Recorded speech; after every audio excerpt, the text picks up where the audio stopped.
Yo guys, welcome back to Black Cuan. Terima kasih telah mengupdate berita kripto dari channel ini. Di kesempatan kali ini teman-teman ya, Black Cuan ingin berbicara ini mengenai rangkuman 6 item perusak pasar kripto teman-teman. Hari ini kripto masih rusak teman-teman.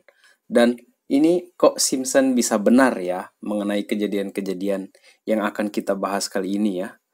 Karena teman-teman, jujur ya, The Simpsons ini telah beberapa kali memperlihatkan semacam ramalan ya. Ya begitu saya sebut karena kejadian-kejadian yang terjadi ini masif mereka ini kejadiannya dan sudah pernah ditampilkan di dalam episodenya mereka, The Simpsons itu. Dan ada juga kita bahas nanti itu Jim Cramer ya. Selain dari 6 item perusak pasar kripto itu teman-teman, si Jim Cramer ini juga ada update barunya kali ini teman-teman untuk riwayat prediksi kebalik yang sering dia tampilkan teman-teman. Dan beberapa berita tersebut ya kita rangkum di sini teman-teman. Yang pertama di sini adalah mengenai penurunan nilai Huobi token teman-teman. Jadi Huobi token ini tumbang sampai 90%. Dan seperti yang kita sering bahas ya teman-teman, itu tidak semua token itu bisa selamat dari bear market. Sejak 2021 kemarin saja ya, dan terutama 2022 tersebut itu sudah ada tuh Luna, FTX, Celsius. Dan apakah Huobi ini akan menjadi salah satunya? Kita akan lihat nanti teman-teman. Dan ini kejadiannya itu dari harga 4,7 dolar itu sampai jadi 1,83 dolar. Waktunya singkat sekali, asli singkat. Dan ini menyebabkan hilang kapitalisasi pasar mereka itu 200 juta dolar teman-teman hanya dalam 1 jam. Murni permainan ini. Karena setelah itu dia naik nih 1000% teman-teman. Dalam beberapa menit 1000%. Dan seperti yang sering saya ngomong juga ya, this is a game guys. Kejadian seperti ini emang sering sekali terjadi di pasar kripto kan. Dan ada juga spekulasi yang ngomong kayak gini nih. Atau malah beneran ini menurut saya ya, bahwa terjadi penjualan besar-besaran ini ada 2 juta dolar itu terjadi penjualan besar-besaran tersebut 5 menit menjelang terjadinya flash crash tersebut teman-teman. Yang 2 juta dolar itu yang mainin harga siapa bos? Ini jadinya kan kita rusak ini teman-teman. Asli, rusak. Kita rusak. Rusaknya kita. Dan yang kedua dari 6 item tersebut di sini adalah Ethereum guys. Ethereum ini dianggap sebagai sekuritas. Orkestrasi untuk membunyikan FUD ini itu kayak terjadi bersamaan gitu teman-teman. Jadi orkestrasi ini tuh kayak ada yang pimpin seperti itu. Karena tiba-tiba aja ada 6 event besar yang langsung membuat FUD itu bertebaran di mana-mana. Jadi kayak ada yang pimpin kan. Satu nada semuanya. Pokoknya intinya kripto harus turun. Dan beruntungnya ini, hal ini sudah jauh-jauh hari kita pantau teman-teman. Sehingga dari beberapa minggu yang lalu saya ada thumbnail saya tuh yang mungkin agak-agak negatif seperti itu ya. Yaitu karena ada kecurigaan ke arah sana teman-teman. Dan kembali ke newsnya di sini ya.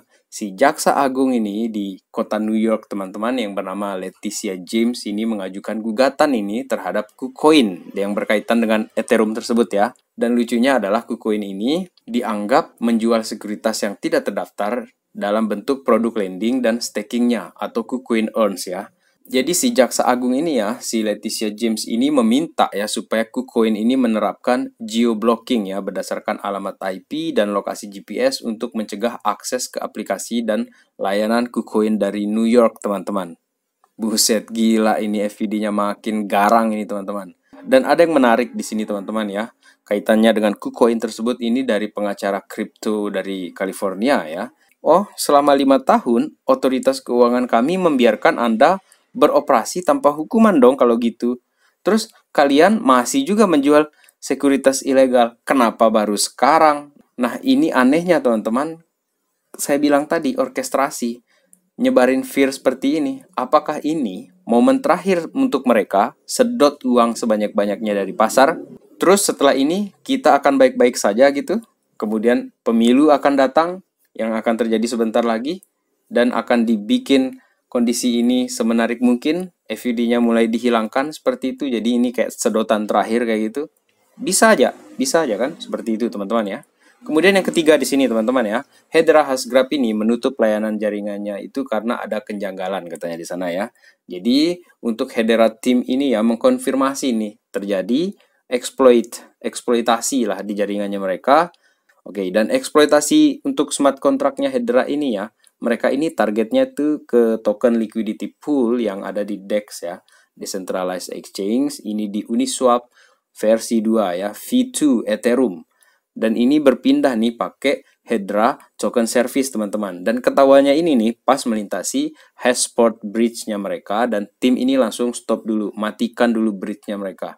Dan gara-gara padamnya jaringan ini teman-teman, token ini langsung terjadi penurunan tajam sekitar ini 7% ya kalau nggak salah di sini.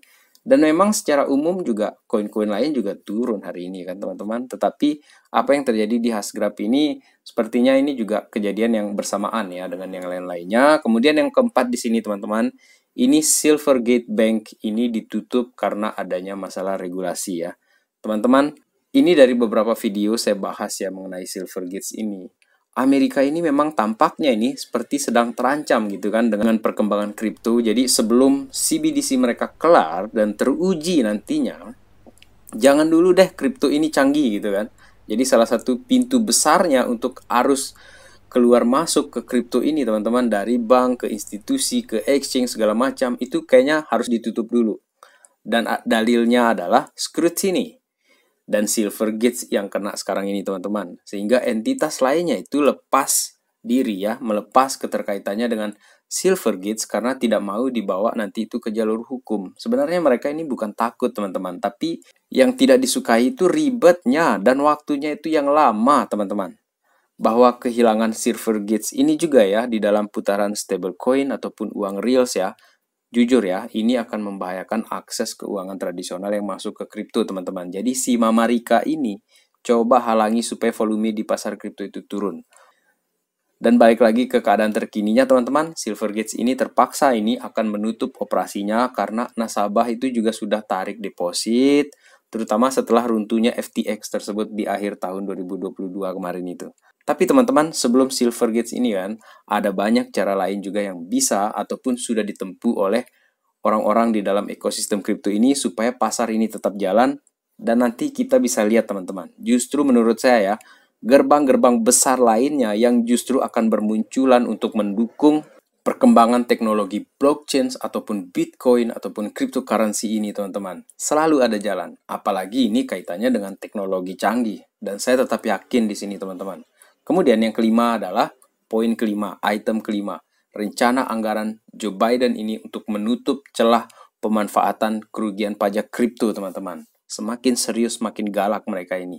Menurut saya, ketika negara ini galak untuk urusan pajak teman-teman, menurut saya ini ya, sebagai warga Indonesia teman-teman, kalau negara ini sudah galak ya teman-teman ya, saya tidak tahu di Indonesia seperti apa, tapi ini kita ngomong Amerika kan, kalau negara ini galak menaikkan pajak ya, memajaki warganya sementara ekonomi tidak baik-baik saja. Yang salah di sini warga atau negara atau pemerintah yang mengelola negara? Coba kalian tulis di kolom komentar, saya ingin tahu.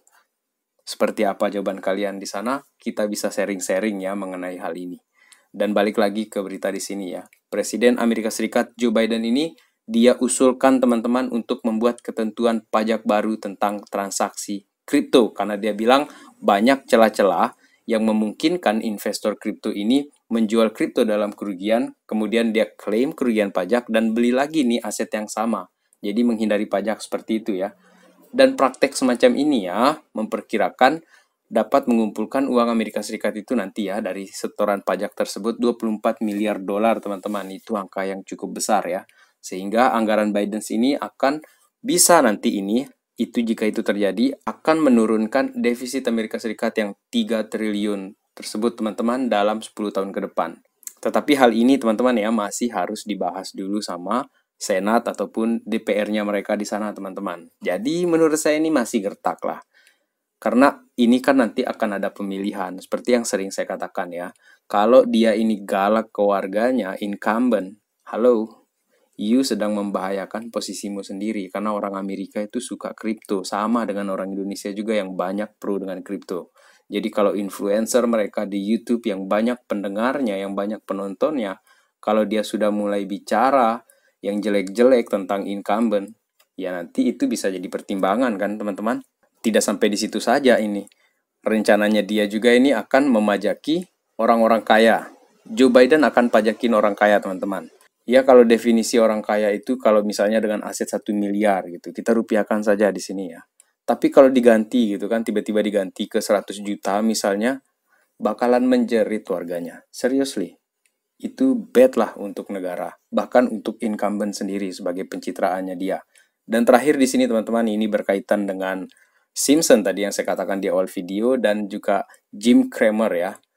Untuk yang terakhir di sini kita bicara mengenai bank yang dilanda krisis teman-teman. Yang pertama sekali ini adalah Silicon Valley Bank teman-teman mengalami penurunan nilai saham sampai 60% teman-teman. Jadi sekarang ini mereka kayaknya butuh suntikan modal ini. Kalau kita dari berita ini ya, 2,25 miliar dolar dari investor termasuk juga General Atlantic. Banyak modal-modal venture capital di sini ya, termasuk Founders Fund, Union Square Ventures, Couture Management. Ini juga telah menyarankan perusahaan portofolio mereka ini tarik dana semua dari Silicon Valley Bank. Makin terkuras uangnya teman-teman. Dan kita tahulah bagaimana putaran-putaran uang bank dari satu bank ke bank yang lain ya, mengenai perbedaan suku bunga semacam itulah. Sementara kita tahu ya, setiap bank itu harus memiliki dana yang lebih banyak daripada dana nasabah yang masuk ke mereka, supaya kalau tiba-tiba terjadi bank run, bank crash ya, orang-orang tarik dana semuanya, itu dana masih ada, tapi kalau diputar ke tempat lain mau kasih apa ke nasabah gitu kan, haknya mereka loh itu, dan itulah yang membuat mereka ini butuh untuk di bail out segala macam lah kayak gitu. Dan ujung-ujungnya apa? Printing money lagi kah? Itu akan menyebabkan inflasi makin tinggi lagi. Dan teman-teman, sebelum kita lupa juga di sini, sebelum kita lupa, si Jim Cramer ini dengan inverse prediction-nya lagi-lagi terbukti kebalikannya, teman-teman. 1 bulan lalu, ini saya ambil dari Watcher Guru, Jim Cramer ini mendorong para investor untuk beli saham Silicon Valley Bank, SIVB, teman-teman, dan dia menyatakan bahwa saham tersebut murah meriah dan punya potensi untuk terus naik. Wah, gila kan? Dan apa yang terjadi? Nilai saham tersebut teman-teman malah turun 66%. Tadi itu 60 ya, ini yang terbaru 66%. Dan bahkan SPB ini menghadapi krisis yang serius, mungkin akan bangkrut teman-teman. Kemudian bank lainnya di sini ada Credit Suisse ya, yang pernah saya bahas di video yang ini teman-teman, berkaitan juga dengan Simpson di sana ya. Ini prediksinya tampaknya susah untuk kita hiraukan begitu saja. The Simpson itu di dalam episode Merge Gamer di musim 18 The Simpsons teman-teman, ada karakter Lisa di sana itu yang berusaha untuk memprediksi masa depan dengan cara bermain game simulasi keuangan, dan dalam permainan itu dia berhasil memprediksi kebangkrutan bank teman-teman. Dan di video terakhir yang saya bahas tersebut ya teman-teman, di Black Cuan itu juga ini saya tampilkan videonya. Ini kan bank yang kehabisan cash teman-teman, seperti saya katakan tadi, uangnya nasabah diputar sana sini, ya itu juga yang dilakukan oleh FTX kan. Dan sementara pihak bank ini ketika ditagih itu dia menyalahkan pihak-pihak yang lainnya, dan nasabah ini saling curiga satu sama lain dan terjadi keributan sesama nasabah juga dengan pihak bank, chaos lah di situ. Lalu teman-teman, kurang apa lagi nih The Simpsons ini bikin cerita? Dari masa lalu dia bikin cerita dan kita justru melihatnya di masa depan kejadian. Kok Simpsons bisa benar begini ya? Jadi ini luar biasa memang kartun satu ini teman-teman. Baik teman-teman, menutup video kali ini ya, saya ingin sampaikan di sini bahwa memang masa-masa sulit begini teman-teman ya, tidak bisa kita hindari, jadi harus kita hadapin dia teman-teman. Dan selama kita tidak nyerah, kita masih belum kalah guys, masih belum kalah. Sebaiknya kita tetap stay positif aja lah. So, enjoy the ride guys, sampai bull run itu tiba. Sementara itu, fokus on build and build, seperti yang sering sekali dikatakan oleh Changpeng Zhao. Dan saya juga di sini teman-teman, Black Cuan juga di sini. Dan tetap do your own research teman-teman. Lakukan riset secara mandiri, dan informasi di sini, informasi Black Cuan ini adalah referensi, bukanlah financial advice. Dan terakhir di sini, guys, smash the like button or subscribe to the channel supaya kita bisa samaan tetap semangat dan menikmati perjalanan investasi di kripto ini sampai bull run nanti di 2024-2025 teman-teman. So, terima kasih telah menonton. Salam Black Cuan. Peace my friend.